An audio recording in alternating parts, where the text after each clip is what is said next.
So I mean, I don't even know how to intro this. I haven't ever done one of these before. Do you want to learn how to snipe like this?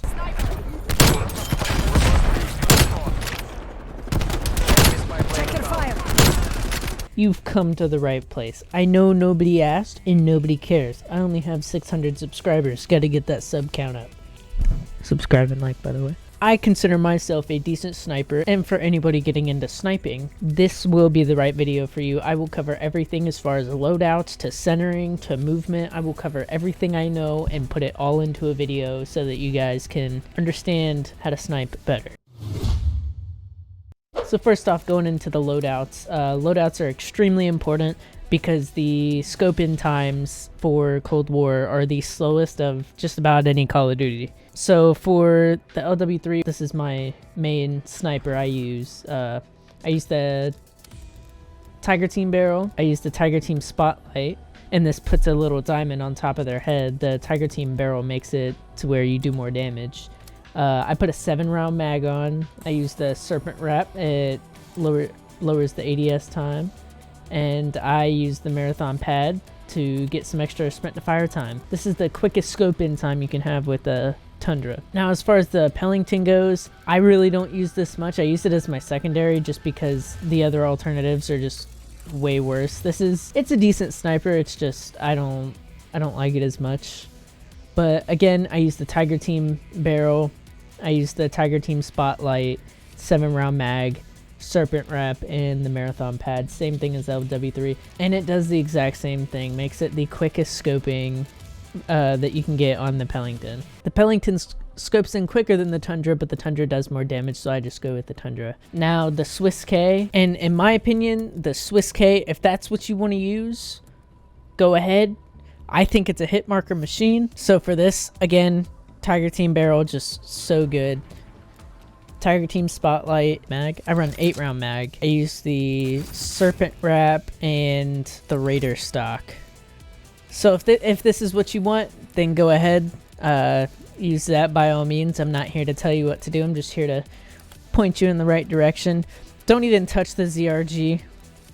The M82 is garbage, but I use the Tiger Team, the Tiger Team spotlight, the Tiger Team barrel, Tiger Team spotlight.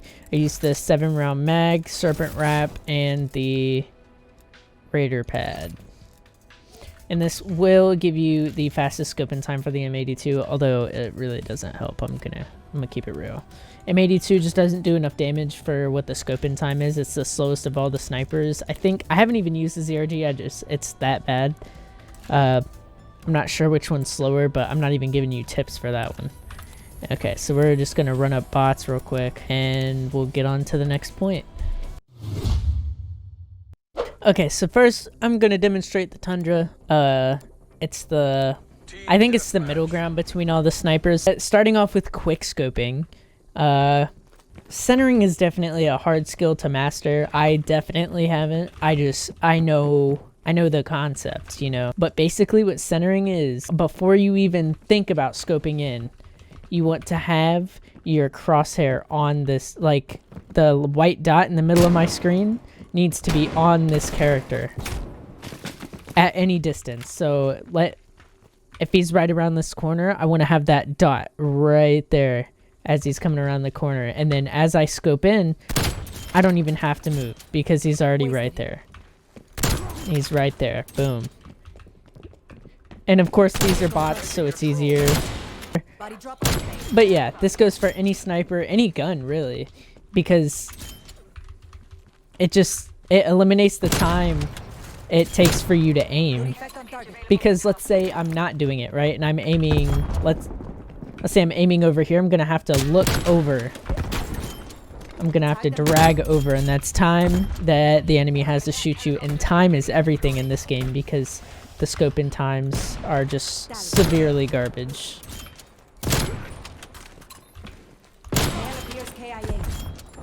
And along with centering, you'll kind of do this whenever you're practicing centering. You want to have your crosshair up where the body is at all times, body or head. So you don't want to have to be looking down, and this goes right along with centering. You don't want to have your crosshair down like this. I see a bunch of people do it, and then whenever they snipe, they have to pull their crosshair up like that and they end up missing, or they end up hitting a hit marker like that and then they complain about getting hit markers. But again, way to do it, line your crosshair up. And this is Cold War. The scope in times are garbage, so you can't wait until you see somebody to scope in. So how you resolve this issue is, like, let's say we're playing hardpoint, right? And the hardpoint's over there, over by the car. You're not gonna, you know, run out and risk being shot by the, because they could have a sniper hard scope in this little alley right here. You don't want to give them the chance to kill you. So how you're gonna go about doing it is aim around corners, common interest points. So instead of running out here like this, you're gonna pre-aim. You're gonna start to scope in as you're walking around the corner. And I know it sounds self-explanatory, but I noticed that I wasn't even doing it, you know, and it makes all the difference. So just you don't have to do it a ton, because the Tiger Team Spotlight is gonna spot the people for you. So if you just do a little quick boom, just like that, boom, just like that, you know, well, my whole problem is not being able to center long range. Yeah, I'll show you what the M82 is like and why I don't use it. It just doesn't do the damage that I like. The scope in time isn't crazy unbearable, but I can't with having to level it up, because without the attachments it is unbearable. Now that we're on the subject of movement and moving around the map, slide canceling is definitely an important part of sniping, because I honestly didn't use it for a while, but then understanding the importance of it definitely showed me that I need to learn how to use it. I don't use it as much as I should, but so basically how you do it is you want to press crouch, and jump, and it'll leave you in an up position. If you want to jump, you can. You just have to press jump again. But basically the whole point of it, like right here, instead of sliding out into cover like this, you know, and exposing your entire body, so you just want to crouch, jump, and you won't be nearly as far as if you were to just slide all the way out. If you just crouch, jump, let's say he's right there, you didn't expect him to be right there, I moved back into cover. And it also just makes you harder to hit. But when you are confident, because sometimes I don't always use the slide cancel thing.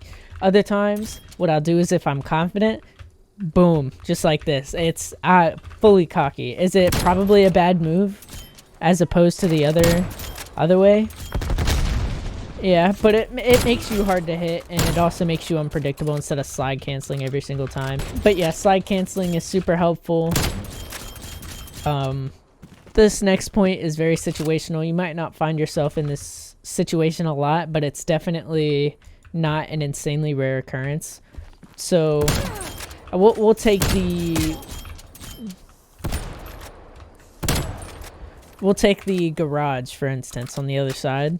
That is a common place for people to be hiding way over there, like right behind the door to where you can barely see them.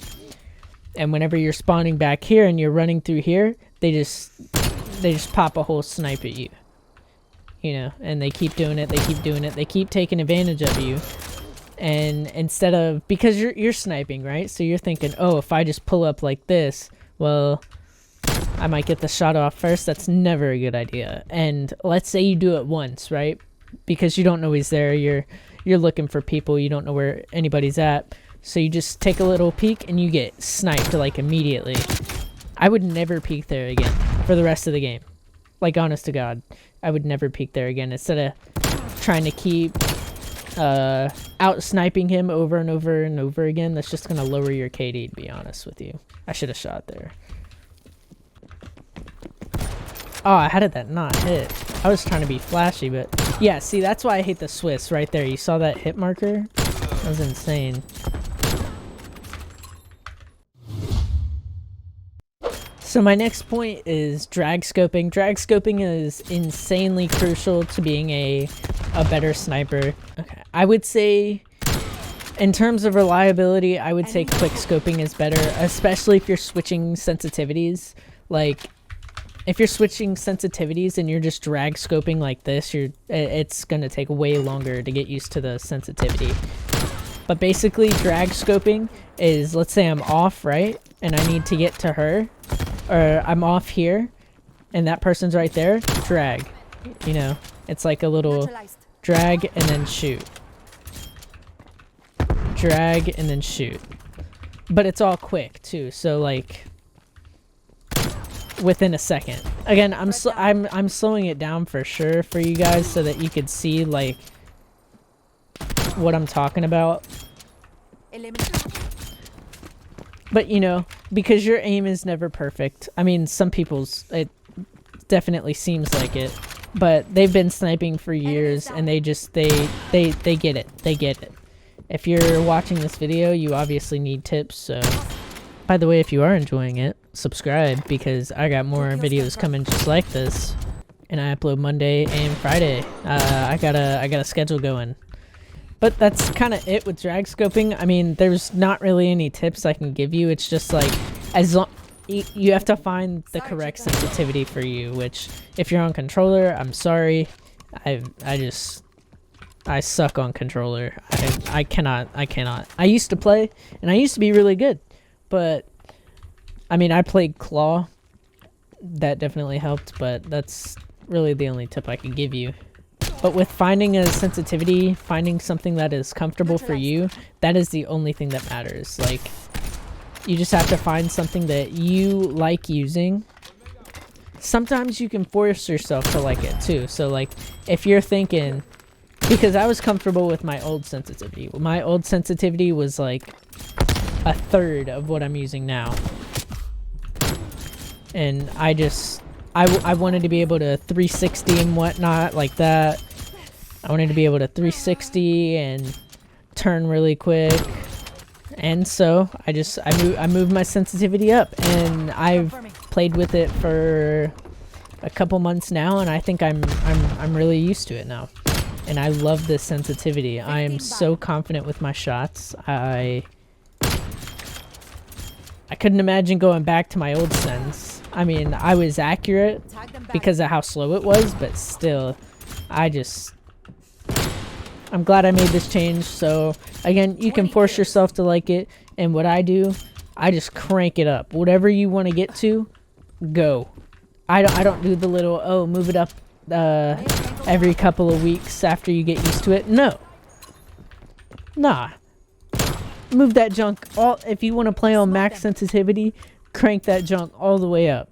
Maybe, but as long as you're taking it seriously, putting in the work, I don't see any problem with it, to be honest, because that's how I did Call of Duty.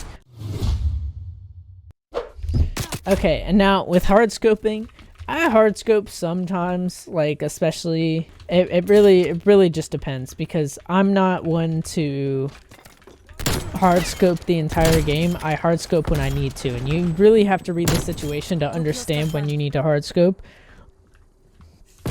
Like, if I know someone's over there and they're ready to like, they're looking over here, maybe not going after me in particular, but they're just like camping that spot, I will definitely do one of these. And pull a hard scope just like this. And or I'll hear somebody. Like, I just spawned, I'll hear somebody, I will do one of these, boom, just like that. But I'm never just gonna sit in the back. But yeah, I don't hate on hard scoping. I mean, in a 1v1, sure, I hate on hard scoping, but like in an actual game, it's free game, dude. Definitely practice is number one. I think that bots are great, you know, for warming up. Like, I definitely warm up on bots. Like, this is something I do daily. What I do is I get on, I set the score to unlimited and put it on 10 minutes and see how many kills I can get in 10 minutes. It's just a quick little warm up. You try to beat your last score or whatever. It's fun. But it just hit marker. But it just gets you ready. And it gets you warmed up. But that's just warming up. Practicing would be in an actual match, because bots are great. Bots are great, but they just don't have the movement that real players do. Like, I'm not walking around like this. You know what I'm saying? Like, that's how they play. If you watch one of their kill cams, like, watch. You know what I'm saying? Like, he doesn't have the movement of a real player, so killing all these bots is mad easy, because they're not real people. So going into real matches, playing with people is going to be your best way of practicing. I mean, you could only do it an hour a day, but you'll still get better slowly but surely.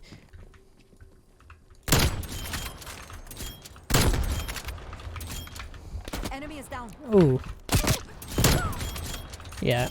No, and of course you're gonna have your good games, your bad games. I still have those, you know, of course. I'm not a goat like Bams or Futives or anybody like that.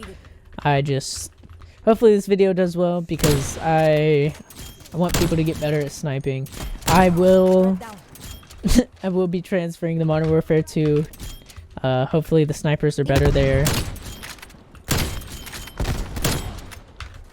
So let me know in the comments what you guys want to see next, and so I wish you best in your sniping career. I'll see you guys next time.